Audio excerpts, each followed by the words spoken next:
Hi there, and welcome to the Daily Gardener, and thank you for listening. I'm your host, Jennifer Ebling, and it is March 16th, and it's my mom's birthday, so just a quick shout out. Happy 75th birthday, Mom. I cannot wait to give you a big hug in person. You know, Mom and I are going to have our second Moderna shots here by the end of the month, and so I can't wait, like many of you, to be together with my family again. And so here we go. We're in the home stretch, so we just have to wait a little bit longer. And speaking of waiting, today there are just 4 days left until the first day of spring. And just a reminder that I'm coming up with a fun March Madness bracket for listeners of the Daily Gardener. So if you're in the Facebook group, you've had a little teaser to this because I've been asking for your favorite flowers, and we're going to be pitting them against one another in our official The Daily Gardener March Madness Bracket 2021 edition. And I can't wait. So I will have all the details for that here within the next couple of days. So stay tuned. I'll be telling you all about it in the next couple of episodes. All right, here's what's going on in today's show. Today, we celebrate a woman who made botanical art through her pioneering photography. And we'll also learn about a man who discovered something new and then gave it a name that we are all too familiar with today. He called it the virus. And we'll hear an excerpt from a book about one of the world's top flower designers and gardeners, and what it was like for her to have a flower shop during the height of World War II. And we grow that garden library today with a fantastic book about garden design, and it doesn't get much better than this incredible book. And then we'll wrap things up with a little story about a flower known as the trailing arbutus, or the Mayflower. And I promise it's a sweet way to end the show today. All right, with that, let's head on over to today's curated news.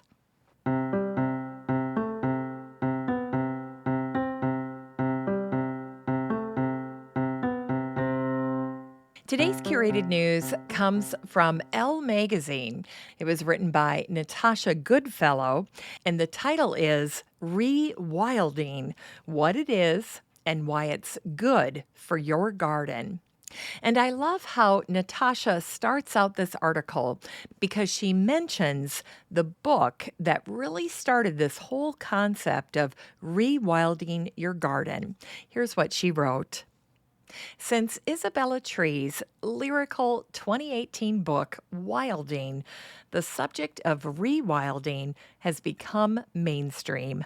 Now, Natasha does a wonderful job in her article, not only explaining what rewilding is, but then going into detail about the steps that you can take to rewild your own garden and why you should consider doing so.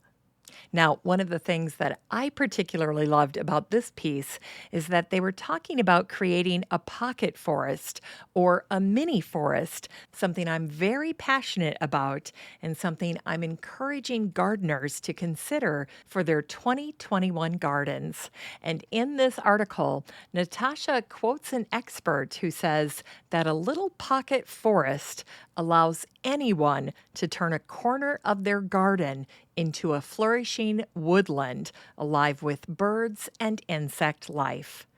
And of course, rewilding is also very good for pollinators. Now, I could go on and on about this great topic, but I won't because we have a jam-packed show today. So I will let you read the rest of it for yourself. But trust me when I say you'll want to follow up and check out Natasha's post in the Facebook group for the show. And all you'll have to do is search for the word wild, and her article will pop right up. And you can read all about it for yourself. Now, if you're not in the Facebook group, don't sweat it. It is so easy to join.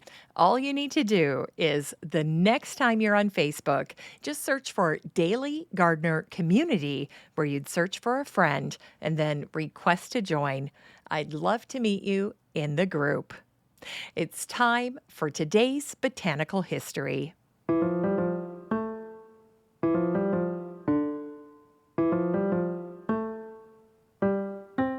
Here's today's botanical history for March 16th. Today is the birthday of the English botanist and photographer Anna Children Atkins, who was born on this day, March 16th, in 1799. Anna is often regarded as the very first person to have published a book that was illustrated with photographs. Now, Anna's photographs were very special.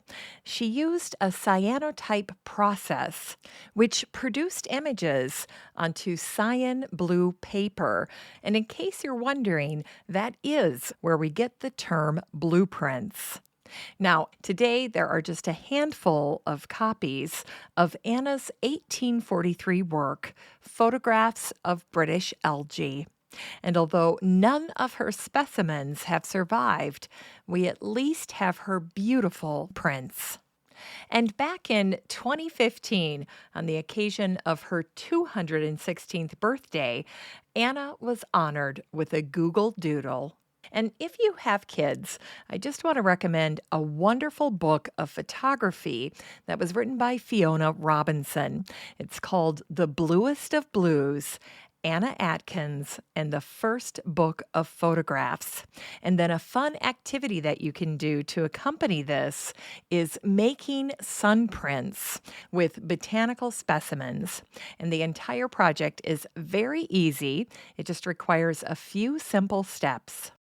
First, you want to go out and gather items that you want to use for your artwork. This can be fern leaves or little flowers that you pick, or even leaves from a tree. And then you're going to need a tray. And on the tray, you'll place your sun print paper that you can get from Amazon, and then place your botanical items on top of the sun paper. Now, if you have plexiglass, you can place that over the top, or if you don't and it's not a windy day, that's just fine. You just need to bring your tray out into a sunny spot and let it sit for about 2 minutes. And that's going to expose the paper to the sunlight. And then you'll notice that the paper will begin to turn a pale blue. Everywhere that's not covered by one of your botanical specimens will turn a light blue, and then the areas that are covered by the specimen will remain a dark blue. And after about 2 minutes, it's time to remove all of your items off of the paper. And then you just remove the paper and then gently slip it into a tray of water. And the water is what is going to stop that exposure process. Now, you don't need to leave the paper in the water very long, only for about a minute. And then you can just take the paper out of the water after about a minute and then set it on a table or other flat surface to dry. This is a wonderful activity to do with kids in the summertime on a hot summer day when they're looking for something to do. And then when it's all done, you will have this beautiful sun print that you can put on display. And I love these, and they make beautiful gifts. Now, if you're looking for that paper on Amazon, you can search for the words nature print paper or sun print paper, and you should be able to find it pretty easily. And it is blue, so that's a clue that you're using the right kind of paper. Anyhow, it is a fun activity to do with little gardeners this summer in your 2021 garden. And today is the birthday of the Dutch microbiologist and botanist Martinus Wilhelm Beijerinck, who was born on this day, March 16th in 1851.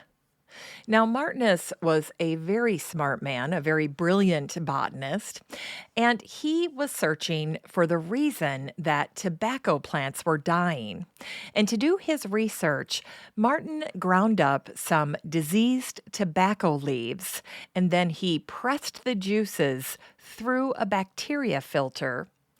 And you can imagine his surprise when the filtered bacteria free liquid still spread the disease. And it was only after reviewing his experiment that Martinus concluded that a contagious living fluid was the culprit. And he had correctly deduced that a microorganism smaller than a bacteria was causing the problem.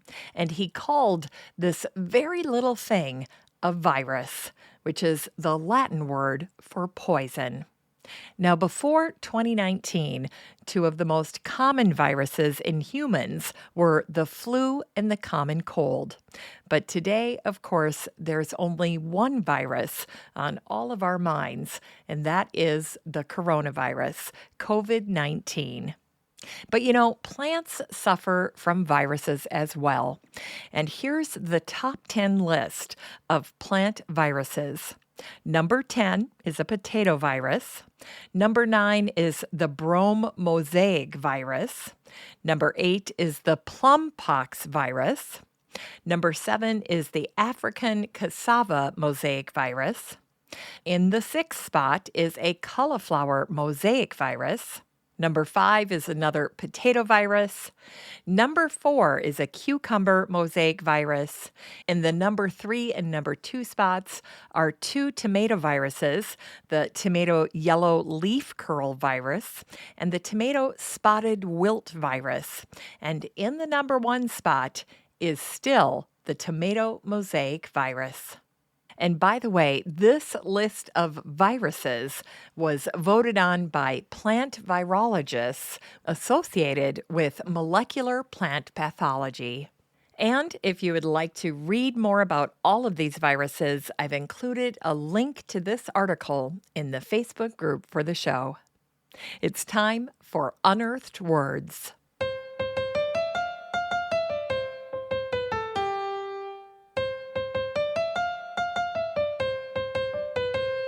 Today's unearthed words come to us from Sue Shepherd. Sue wrote one of my favorite books. It's called The Surprising Life of Constance Spry. And this is an excerpt from the chapter called The Spry's Wartime Household. When the London Blitz began in September of 1940, she continued to struggle up to London on erratic trains to the shop, where a skeleton staff kept the show going. She feared people would think her crazy to keep a flower shop open during a war. Was it frivolously unpatriotic? The city was heavily hit by bombs, and she arrived one morning to find a near miss had shattered the glass, and the shop floor was underwater from the firemen's hoses. Connie wrote, "The whole place was in a dim half-light because of the broken and boarded-up windows. A customer came in early for flowers, and because of the friendliness, which was one of the features of those times, everyone gathered around to talk. As she left, we thanked her and apologized for so much confusion. She gave an indifferent glance at the mess around her and a smiling one at the flowers she carried, and she remarked that, in her view, flowers made one feel normal."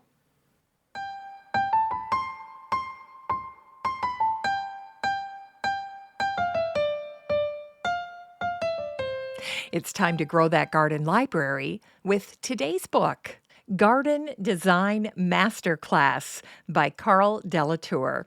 This book came out in 2020, and the subtitle is 100 Lessons from the World's Finest Designers on the Art of the Garden. This book is absolutely fantastic. In fact, last night I shared a video that I found on YouTube where Carl is introducing the topics that he describes in his fabulous book. And this book is the perfect follow-up to Carl's other book Interior Design Masterclass. And in this book, Carl continues to do what he does so very well, and that is to curate 100 landscape architects and garden designers and then have them share their own answers to top gardening questions. And every single response is illustrated with photographs from each designer's work, which is what makes this book so very special. And I love compilation books like this because it's so very rare to have someone like Carl that has that breadth of knowledge of garden design. And so this book is truly a classic in the making. This book is 288 pages of thoughtful yet masterful teachings from the experts, and they're sure to inspire all gardeners regardless of experience. You can get a copy of Garden Design Masterclass by Carl Delatour and support the show using the Amazon link in today's show notes for around $32.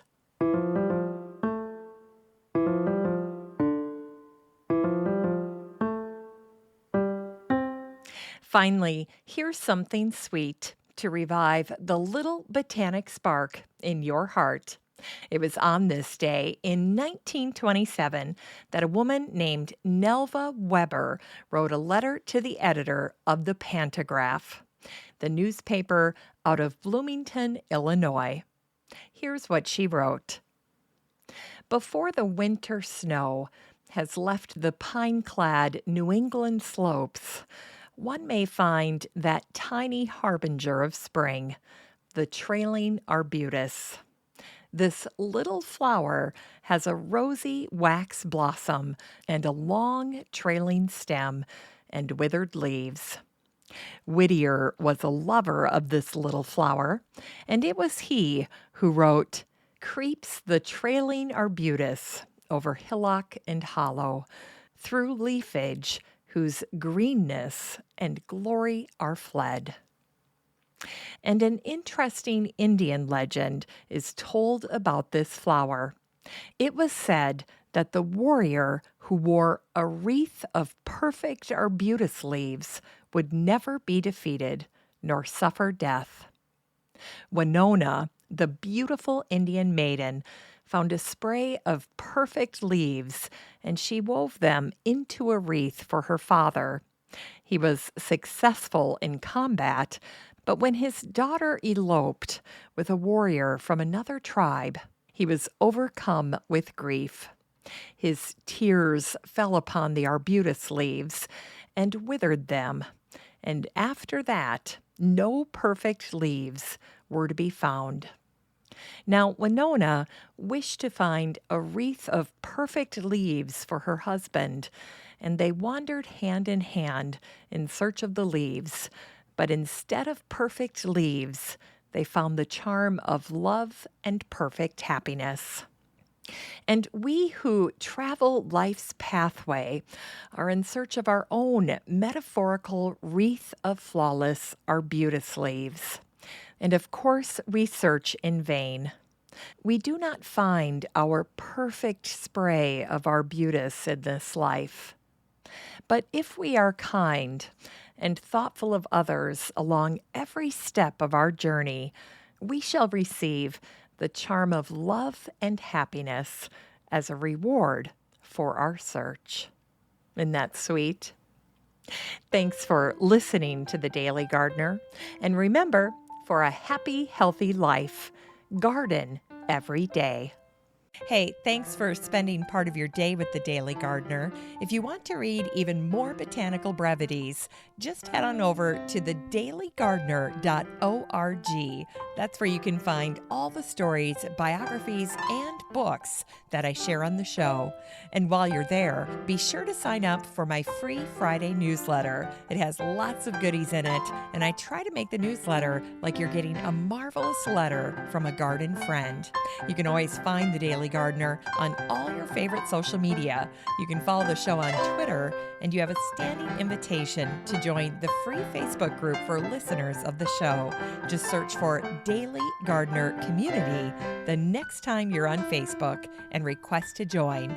Last but not least, you can easily share your gardener greetings or book submissions by emailing me at jennifer@thedailygardener.org. The Daily Gardener is produced in lovely Maple Grove and Wyoming, Minnesota, with the help of Paige Mance, Brooke Bierbaum, and Eric Begay. I'm your host, Jennifer Ebling, and as always, have a great day in the garden, and we'll see you tomorrow.